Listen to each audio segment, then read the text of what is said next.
Salutations, crustaceans! Today we're going to be reviewing the RedSub Coliseum 6-string fan fret bass and asking ourselves, what's the catch? Let's do it.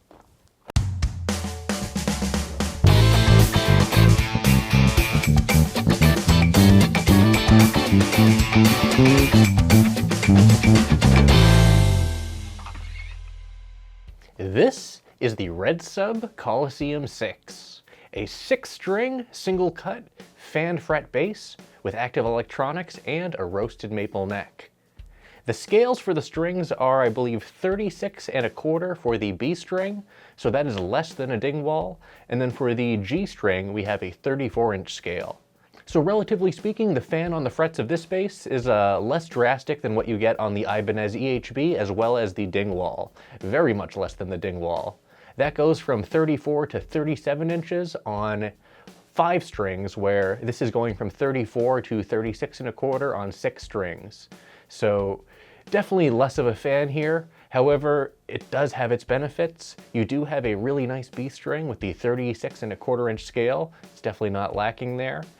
However, ergonomically speaking, you definitely run into some issues with this bass. Looking at the design of the body here, you can see that it may have been designed with looks first before, I guess, functionality. It also looks like this is a bit of a revision from the original design, which is actually still listed on the Gear for Music website. We'll talk more about that when we turn the bass around and look at the back. But first, let's talk about this body a bit more. This bass has a USA basswood body and a poplar burl veneer, and that is finished in a purple burst. I believe that's what they call it. Aesthetically speaking, this isn't a bad looking bass. However, when you start looking at things a bit closer, you're obviously gonna be getting what you pay for here. This is a $425 instrument plus shipping and taxes. You can get this for under $500. For the bridge, we have 6 individual single-string bridge units, and those are angled accordingly to accommodate the multiscale setup of this instrument. The saddles aren't really secured by anything other than the string tension. It's easy to set the intonation on this bass, but if you're swapping out strings, you have to be very careful. The saddles are also 2-piece with the actual string retainer part and then the part that kind of retains that bit. It's very similar to the Warwick design, except the Warwick actually retains their saddle retainers with some screws. This does not, so it's kind of a pretty cheap design, but again, $425 plus shipping and taxes. For electronics, we have 2 humbuckers that are EMG DC sized, and that is paired to a 3-band preamp with a master volume and master blend control. The preamp can be bypassed with a push-pull knob. However, on the website, they list the pickups as active and passive.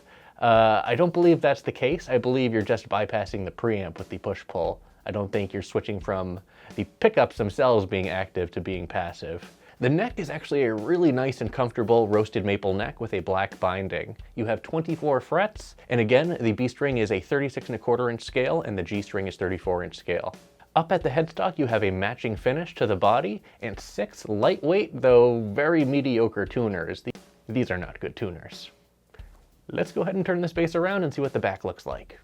Around back, you can see the decently sized control cavity, separate battery compartment with a battery latch door, and a 5-screw neck attachment here. The single cut protrudes into the neck area and it's just bolted in. This is very different from what's shown on the website here. The website describes the neck attachment as a 7-screw design and showing the neck kind of attached very weirdly and, in my opinion, very insecurely. I believe they switched over to this design because they were probably having some issues with that first run. I haven't seen any basses like that in the wild. I'm not sure if they revised these right before coming out with it and just didn't update the website, but the neck joint is very different from what's shown on the website. And I think it's for the better. Moving up to the neck, you can see it's a nice roasted maple neck, and then we can get a better look at those mediocre tuners. Now I know you guys are wondering, what does this bass sound like? You guys know what you need to do. Go ahead and pinch that like button so my hand will turn back to normal.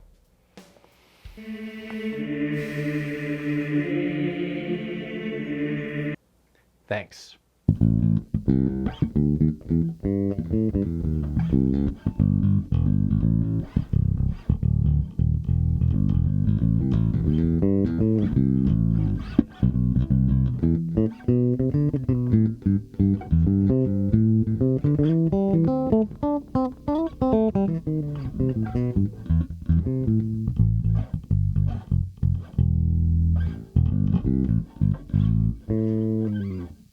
Tone-wise, this actually sounds pretty interesting.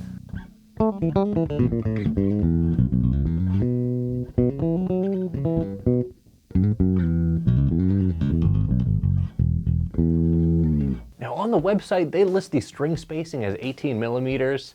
I actually measured this out a bit earlier. It's closer to 16 and a half millimeters. String spacing is really tight here and borderline uncomfortable, but serviceable.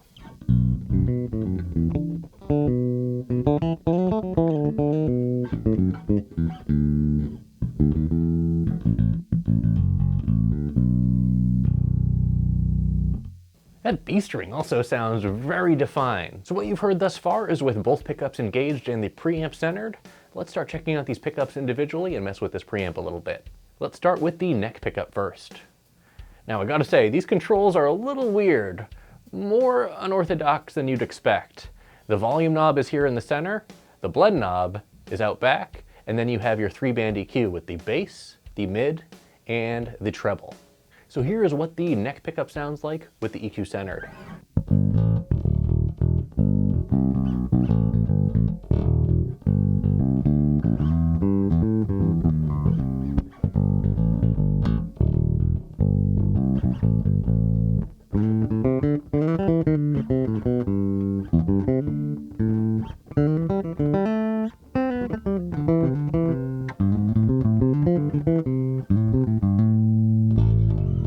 So there's not a lot of tonal variety because the pickups are so close together. I'm just gonna go through the blend real quick. So that was the neck pickup you heard with the EQ centered.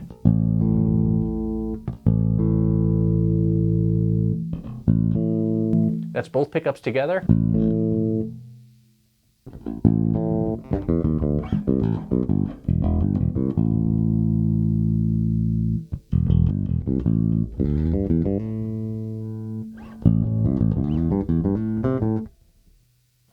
So there is some tonal variety, but I wish the pickups were spaced out a bit more, though I see why they didn't do that, because moving the neck pickup forward a bit more might impede with slapping. This is a very odd design that looks like it went through several revisions without a lot of thought. Though you have a nice cutaway here, upper fret access is kind of tough because of where the neck joint is. It is very thick right there, and you basically have to grab the whole body to play those upper frets. Something which really isn't an issue on other fan fret basses though, but keep in mind, under $500 for all this stuff, so again, corners are being cut. Anyhow, back to the neck pickup, let's go ahead and cut the EQ entirely.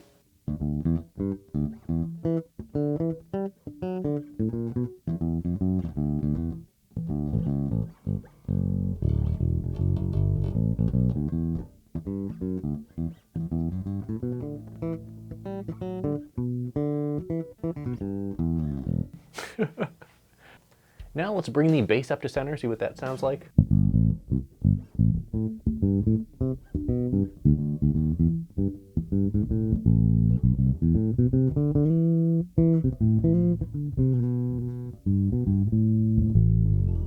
And here's the bass at about 50%.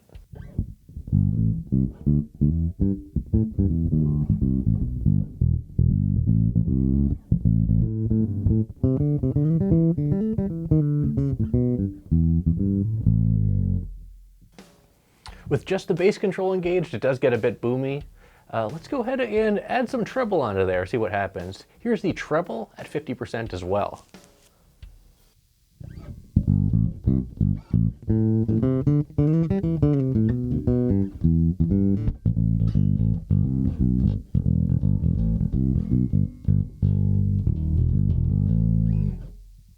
Okay, let's go ahead and cut those now and bring the mids up to center.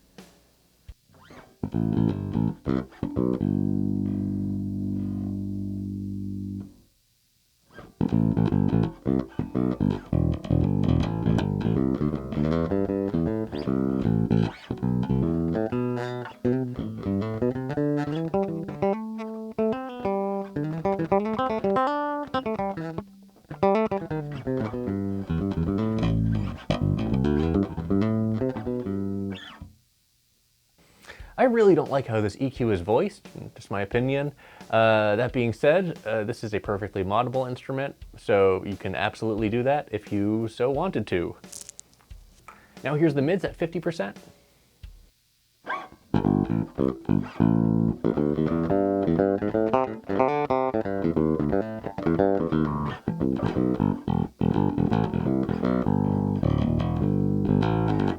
I am getting some electronic noise, just very slight. I don't know how to describe it, but yeah, when I'm turning the EQ down, it goes away. I think there might be some lack of shielding or something. I haven't really opened this bass up, but yeah, it's cheap, but it works.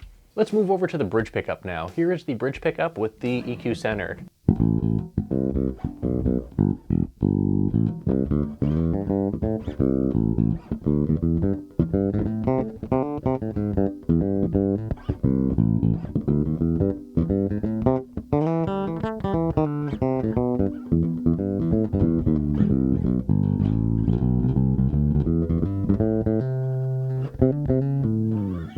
Now let's just cut the mids, see what happens.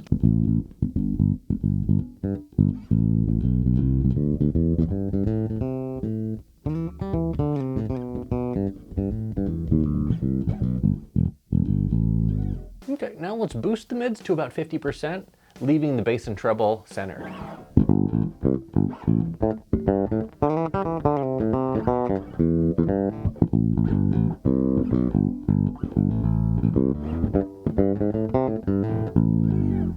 A little harsh sounding, but again, you know, this isn't really that expensive of an instrument, especially for what you're getting, and this is a pretty suitable mod platform, especially if you dig the look and the weird ergonomics.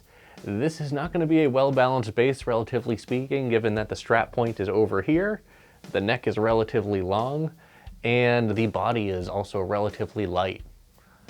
Overall, this bass comes in at around, I think, 9 pounds, maybe 9.2.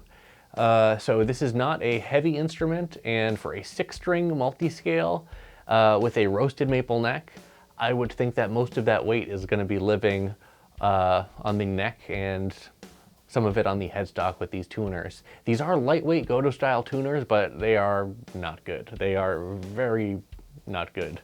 I would definitely replace these with some Wilkinsons or Hipshot if you wanted to go fancy, but I would definitely replace these tuners as well as the pickups and preamp. But in regards to the foundation for like modding, if you wanted just a cool fan fret instrument to like mess around with, or even leaving it stock, it's not awful. This isn't a bad deal. When you start taking a closer look at everything, this is definitely rough around the edges, but I think the biggest strength of this bass is the neck. Not so much the finish of the neck, because especially around the headstock, there is some overspray and some mess-ups, and the way they cut the nut is a bit sloppy, but outside of that, like the fretwork is fine, and the feel of the back of the neck is really nice.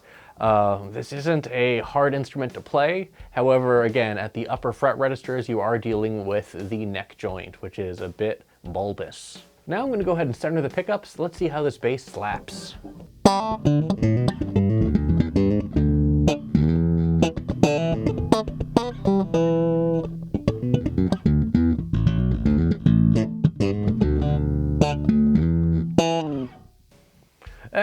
I think that the really tight string spacing, which is misadvertised on the website, makes this a bit of a challenge to play when you're slapping. I wouldn't buy this if you're primarily a slapper. I would try and look at something with a little bit more string spacing there, because this is very tight. And finally, let's see what this bass sounds like with some drums behind it.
So here are my final thoughts on the RedSub Coliseum 6.